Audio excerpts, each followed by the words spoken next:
fans just see a glimpse of something, and then also, oh, he's got great potential. Absolutely. But Deshaun hadn't won the job yet. He may. He didn't win it in fall camp. Clearly. His first week and a half of camp, it was really bad. But that last week, man, he came on. He did not win the job. So you can't just make a guy a starter on potential. It doesn't work that way.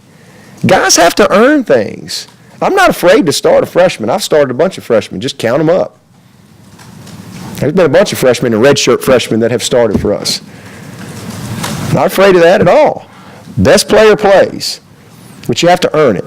And I think that you have to give guys opportunity. I think that's important.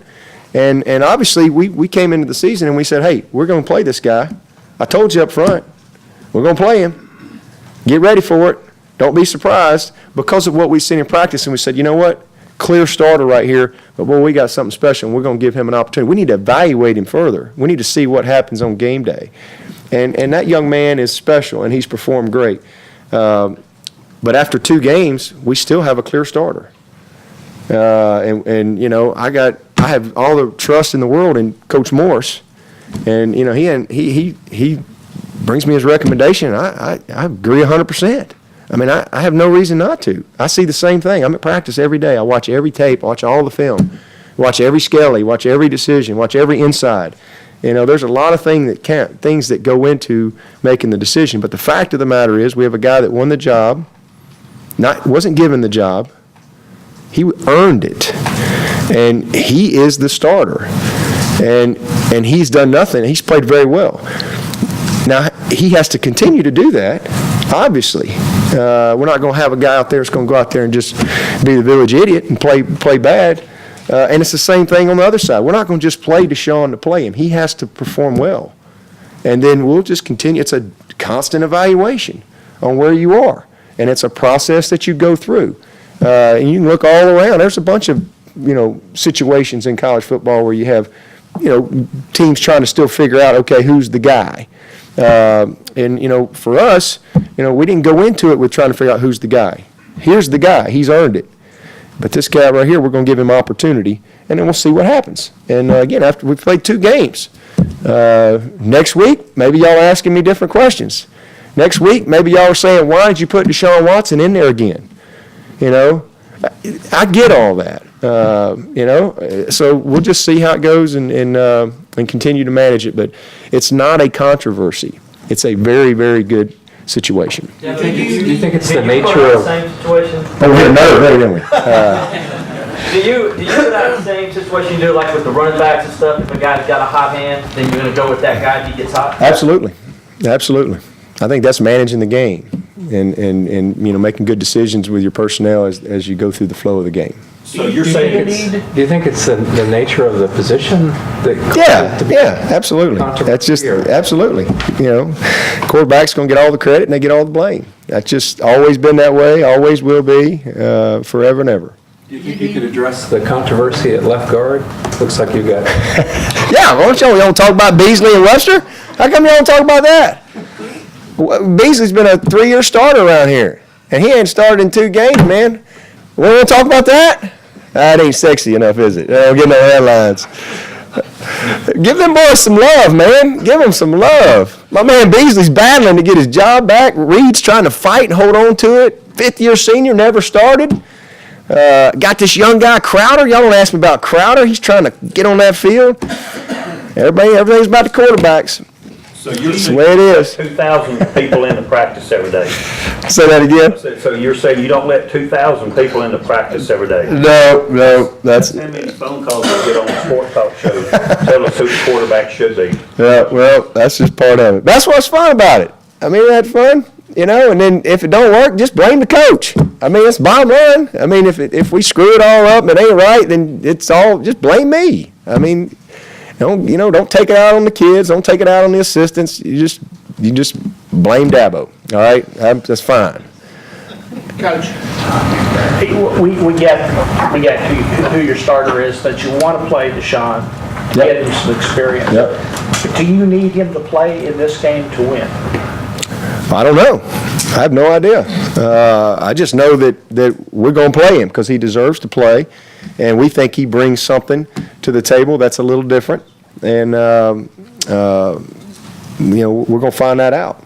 I really don't know. Based on the success, the efficiency he's had these first 2 games, do you think he maybe earns a longer look? No, I think that we'll continue to manage the situation just the way we have. And again, you make in-game decisions accordingly. And it's easy to say that, but then you're not giving Cole any credit in how he's played. He's played very well, very well. So we just kind of discount that, and sometimes people just see what they want to see, and we see it all. We see the big picture, and and there's a bigger picture than what some people are looking at out there. Is J-Ron moving to nickel? No, J-Ron's our starting safety, but we work him all over. I mean, he's worked a lot of different positions for us all through camp. He's played multiple spots. So I mean, we could, he's a guy that as we go through the season, when you go through camp, you prepare for your season, and we've trained him up at several spots, but he's our starting safety, especially when we're in regular personnel. Could that be a consideration in the short term here with him and nickel and putting in Jadar? I think that's fine. Anything's possible when you're dealing with personnel. You said Florida State doesn't have many weaknesses. What are their weaknesses? Don't have a lot. I mean, maybe y'all can watch them and tell me. They're really good on defense. They've got outstanding defensive line, probably the best secondary we've played, athletic backers that can run, great in the kicking game. They got more award winners than I mean, it's unbelievable. Senior offensive line, fast and electric at running back and wide out, All-American at tight end. There's not a lot of them. They're a complete team. Listen, they've won 18 in a row. I mean, I tried to say that last year. A lot of people didn't want to give them credit last year until the very end. Kept trying to still find something. There's a complete football team. But I think that if you're going to beat them, you got to do the things that we talked about. You got to find a way to create some turnovers. I mean, they're not robots. I mean, they're humans. But you got to find a way to make those big plays, win those competitive matchups, because at the end of the day, it's a simple game.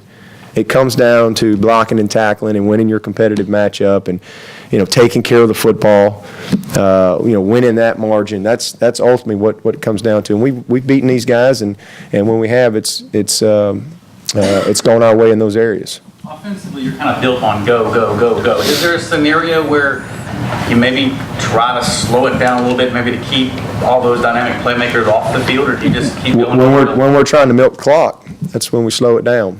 Otherwise we play. We are who we are. We have a philosophy that we're fully committed to, and we're at our best when we're playing fast. Dabo, how is James Winston maybe a different quarterback and player now than when you guys faced him last year? Well, it's scary. It's a scary deal because he was just figuring it out last year, and now he's even more confident than he was last. He was a pretty confident dude last year, but he's even more confident. The guy's won the national championship. He's won the Heisman Trophy. He's mentally tough. He's physically tough. Again, I don't think gets enough credit for his football IQ and his instincts. I mean, he's a smart player, very smart player. Knows where all of his guys are. He makes some plays that you just got to tip your hat to him. And that's the way the great ones are. I mean, Johnny Manziel. I mean, I remember watching the bowl game against Duke last year, and Duke's probably going to win the game. And he made a play. He was going to scramble. Y'all may remember it. And then he changed his mind, jumps over a guy. So then he changed his mind, jumps back over a guy, makes a guy miss, rolls around, throws a touchdown pass. You just kind of just tip your hat and move on. And he makes plays like that. That, like I said, the run that he made in the Oklahoma State game was you saw his will to win and had that competitive drive that Jameis has. And so I have a great respect for him as a football player. I mean, he's really he's really, got it all for that position. How do you prepare your defense for basically what you just described? Well, we got to play sound. I mean, we have to be disciplined. We got to be very smart in our rush lanes. We can't just fly up the field. You have to understand that this guy can hurt you with your legs. I mean, we have to mix and match our coverages and our pressures. You can't just sit there and line up in one thing. He's going to beat you. So we have to, and we got to win in the trenches. We have to win the matchup. We have to create pressure. The plays don't work good when guys are getting whipped. So we have to disrupt what they're trying to do. Going back to an issue from the weekend, do you have a firm policy in issues of domestic violence and things like that with your players? Oh, yeah. Zero tolerance. I'm not going to deal with that kind of stuff. I mean, I think that, I had a player that's no longer here, kind of a situation, that we had in that realm. But, listen, I grew up around that, all right? So I have firsthand knowledge. And the thing that bothers me about all of that is, there's people, you can go down here to the Safe Harbor in Seneca, which is an organization that we support with our foundation, and it's an emergency shelter for women to go, middle of the night. Been there. I mean, I can't tell you how many times as a kid I was, threw in a car and drove off, and just go sleep in the car somewhere or knock on somebody's door and find a place to spend the night. I understand all that. The sad part about it is, what's good and bad, is there's women being battered every day that people will never know about. Never know their name, nothing. But it takes a guy that runs a football to create the awareness that it really should have always had, in my opinion. And that's the other thing, is this isn't a football problem. This is like people want to make everything. Football's the evil empire. Everybody wants to make football the bad guy. This ain't a football problem. This is a society problem. That's what it is. And it's a shame to me that it took a football player to finally create a platform and the awareness that it deserves, that all these unknown faces that are just as important as any football player's wife, to bring attention and bring light to such a bad situation, because it's horrible, bottom line.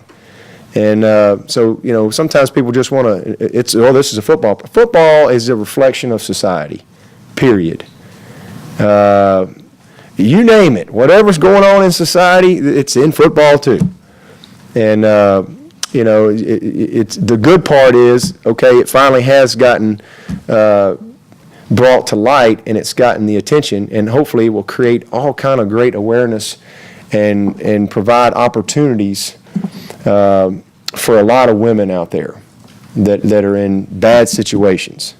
And they're helpless, and they don't, until you've been in that situation, you just don't know. You don't know. It sounds easy, but it's a very difficult thing to be a part of, controlling and you're fearful and so forth. So it's great that there are places out there that provide shelter for women, provide counseling, whatever it may be. But it's a society problem in every sense of the word. Anybody got anything else? Thank you. All right, guys, thank you.